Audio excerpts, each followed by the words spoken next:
Your daily anger! Bang! Anger! Bang!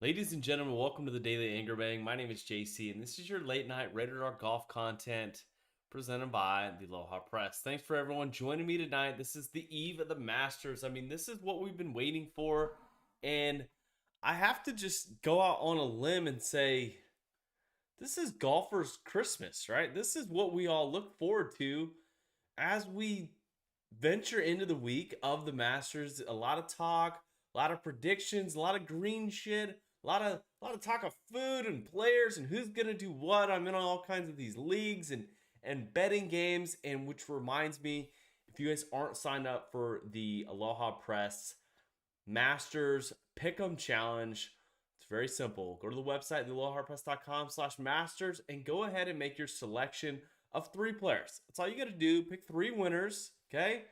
Lowest score, okay?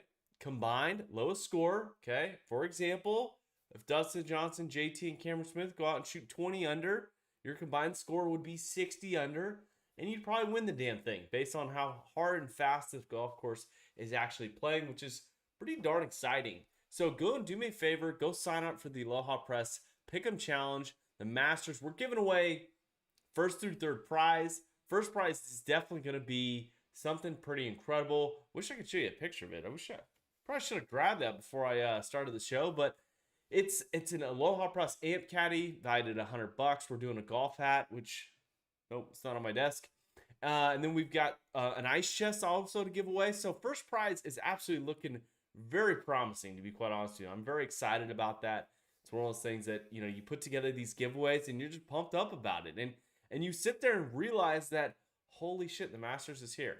And we've got a lot of things to talk about, a lot of things to address on the eve of the Masters. But the first and foremost that we need to discuss and talk about is Tiger Woods. The report has come out. The public records request has been given to us via Golf Channel, who broke the story earlier today. Tiger Woods it was discovered that he was traveling 85 to 87 miles an hour before the collision. And it appears that he did not brake at any moment in time coming down the road. And it's kind of guessed by sheriff's deputies that instead of hitting the brake, Tiger Woods actually hit the accelerator or the gas pedal and unfortunately launched himself into a tree at 77 miles an hour. The thing that everyone was asking, like, why isn't he getting a citation? What's going on? What the hell is the big deal? Like, he should be charged with reckless driving. Well, unfortunately, folks, those are infractions in the state of California. You can't arrest them on that. Let alone if there's no witnesses and there's no police officer to actually identify that he committed a crime as being an infraction, which you have to actually see happen. We can't rely on the good old Genesis black box, the old Hyundai. It's not the most reliable witness on the stand. As I look at my subpoenas later this week, I'm going to have to go to court. Damn it. Anyways, so with that being said, not a whole lot of exciting news coming out of that. It's one of those things that you got to touch on. We got to touch on it just a little bit. But other than that, Tiger Woods, unfortunately, is heavily missed at this week's Masters Championship. And, you know, Champions Dinner, you know, he had to miss out on the pigs in the blanket from Dustin Johnson, which the Masters quickly corrected. They were not into the pigs in the blanket. They called it some other, like, you know, sausage wrapped in bread. Or I don't know what they called it. They called it something fancy. I featured it in the newsletter. Other than that, I could really care less. But as we're on the eve of the Masters, Jon Rahm is in the building. He showed up Wednesday morning and was able to go ahead and prepare himself a little bit for this golf course that is setting up rather challenging. They actually compared it back to 2013 when Adam Scott won. They pretty much said, like, hey, the greens are as dry and as fast as they possibly could be. And you look back at that championship and you realize, good God, it could be a really good Masters. I mean, Adam Scott won at like 1 over par, which is pretty incredible.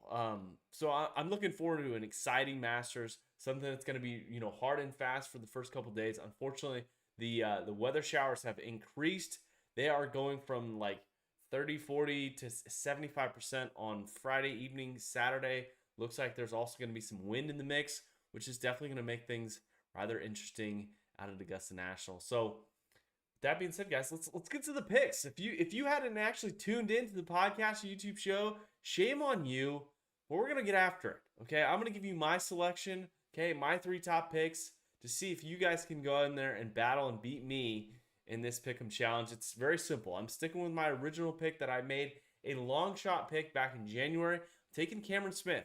I think Augusta National, I give them a lot of shit, but I don't think they want the mullet touching the back of the green coat. I just don't think so. And he has been one of those guys who has played really well on hard and fast conditions. I mean, you look back at the President's Cup, and again, everyone brings it up, but it plays in Australia, all that bullshit. But the thing about it is he plays with a great set of irons. And I think, as Phil Mickelson touched on in his little pre-tournament interview in the media center, he talked about guys could not they were not worried about missing the greens in November. It was just too soft. It was, Phil Mickelson talked about plugging a 5-iron into one of the greens. So I think Cameron Smith's going to go out there and get it done.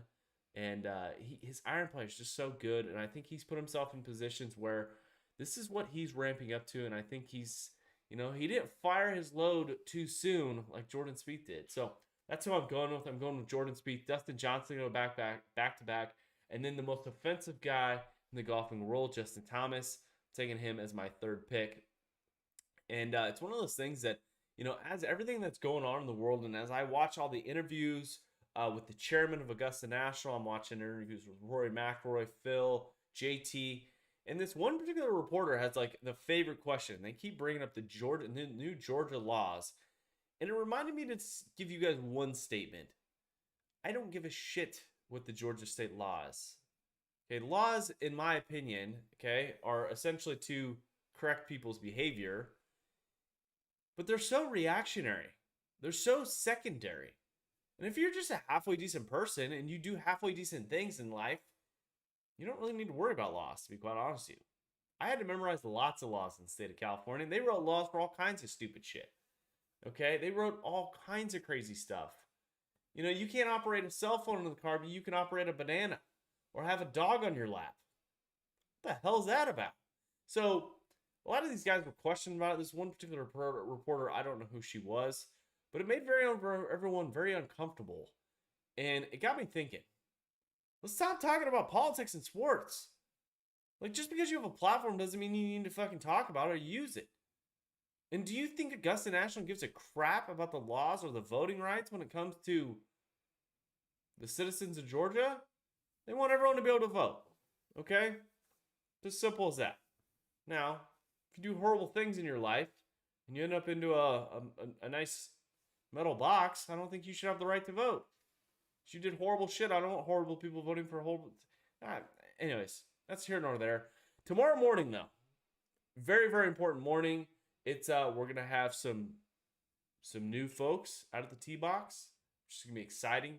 It's one of those traditions that I set a couple years ago with my son. I said, hey, we're gonna wake up every morning. You're gonna skip school. He's only 2, so we haven't violated those rules. But we're gonna go and check out Thursday morning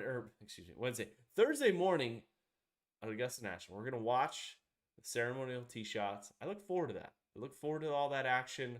Look forward to Jack, Gary Player, and the other individual who it's completely blanking my mind. I was prepared for this, and I can't think of it right now. I can't think of it. Any help in the comments? Maybe? No. I feel horrible not being able to name it, but it is what it is. So looking forward to that. I'll be reminded that of tomorrow as I awkwardly overcome that little part. But anyways. Big news, big challenge. Go do me a favor. Go sign up for the Pick'em Challenge. And with that being said, guys, we're going to be delivering. Jeff and I are actually going to be delivering a daily Anger Bang tomorrow evening. We're going to be delivering you guys some content that's unique. If we won the Masters, we were given a green jacket, and we had the opportunity to hold a championship dinner what would our menu be? So Jeff has tasked myself and himself with designing a menu for you folks. If I won the Augusta National, the Masters, what type of meal are we having? What type of 5-course, 7-course meal are we preparing? I know it's not real compelling television, but we're going to be recapping the Thursday edition of the Masters. And then, of course, we're going to dive into some of the entrees that we might be having. So with that being said, guys, I unfortunately I put my phone in the wrong Eagles and Arrows. Sorry guys. It's that's the way it goes. It's sorry YouTube. We get Instagram Live's way more important. But let's check the comments. For whatever reason I can't let's see here. As a former law enforcement official, how do you feel about the Tiger event? I actually touched on it. To be quite honestly, it's if you're still watching, the whole Tiger incident, like, to be honest, like, accidents happen. People do stupid shit all the time. And speeding down the road, you'd be surprised on how many dumb people speed down the road. Do I think the greatest golfer of all time at times thinks he's absolutely invincible? Yeah, of course. I don't think, and trust me, I don't even need to be the greatest golfer in the world to think sometimes I'm invincible. But it happens. So with the entire thing, like, it is what it is. Tiger made a mistake, and definitely the whole gas brake going 87 miles an hour. It's one of those things that when no one witnesses the damn thing, you can't hold anyone responsible, which is just the way it goes. So really appreciate it, guys. It's as always, tune in tomorrow. Hit bombs, attack pins, and Aloha Press. Cheers, guys.